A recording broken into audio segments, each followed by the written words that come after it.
วันแห่งความสุขหัวข้อในมื้อนี้แมนฮู้ตัวเองฮู้ตัวเองในมัทธิวบทที่11ข้อ29ทรงกล่าวว่าเอาแอกของเฮาแบกไว้แล้วเรียนรู้จักเฮาเพราะว่าเฮาเป็นผู้ใจอ่อนสุภาพและทอมลงแล้วจิตใจของพวกเจ้าจะได้พบความเศร้าเมื่อยถ้าทานพบว่าคริสตศาสนาเฮ็ดให้ทานเมื่อยเฮ็ดให้ทานหมดพลังแสดงว่าทานกำลังปฏิบัติศาสนากิจแทนที่จะมีความสุขในความสัมพันธ์กับพระเยซูคริสต์การเดินทางกับพระเจ้าจะบ่เฮ็ดให้ทานเมื่อยแต่จะเฮ็ดให้ทานมีกำลังฟื้นเหือแหงและเฮ็ดให้มีชีวิตชีวาข้าน้อยฮู้ตัวเองข้าน้อยเคยเป็นและเฮ็ดแบบที่กล่าวมาข้างเทิงมื้อนี้เลยหวนกลับมาคิดอ่านข้อความที่เคยเขียนไว้เตือนตัวเองเมื่อปี 2002 ทุกสิ่งทุกอย่างเป็นย้อนทานทั้งหลายได้กำหนดขึ้นมาเองเพื่อจะเฮ็ดให้เป็นที่ยอมรับจากคนทั้งหลายบ่แม่นมาจากองค์พระผู้เป็นเจ้า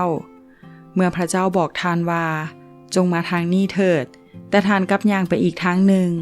แม้แต่พระคัมภีร์ก็ได้กล่าวเอาไว้แต่ทานได้เฮ็ดตามอย่างนั้นบ่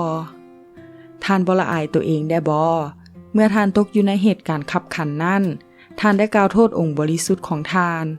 จิตใจของทานถูกสร้างใหม่แล้วโดยพระคริสต์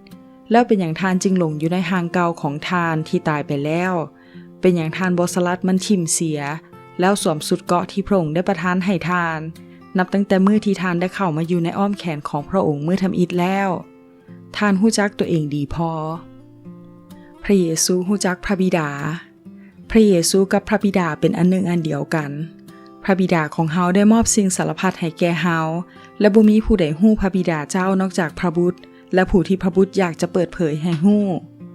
พระเยซูบ่เคยผิดพลาดในการเฮ็ดตามน้ำพระทัยของพระบิดาเพราะพระองค์ฮู้จักซึ่งกันและกันเป็นอย่างดีพระเยซูได้มาสำแดงให้คนเล็กน้อยอย่างข้าน้อยและทานฮู้จักผ่านพระคัมภีร์และพระวิญญาณที่ประทับอยู่ในใจพระเจ้าฮู้จักทานดีที่สุดวันนี้พระเยซูบ่ได้สัญญาว่าชีวิตในทางของพระองค์จะสบาย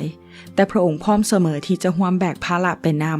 ำยุคนี้เต็มไปด้วยความกดดันและภาระหลายอย่างแต่เมื่อเฮาเข้ามาหาพระเยซูภาระของเฮาก็จะเบาและเศร้าเมื่อยเป็นสุขขอพระเจ้าอวยพร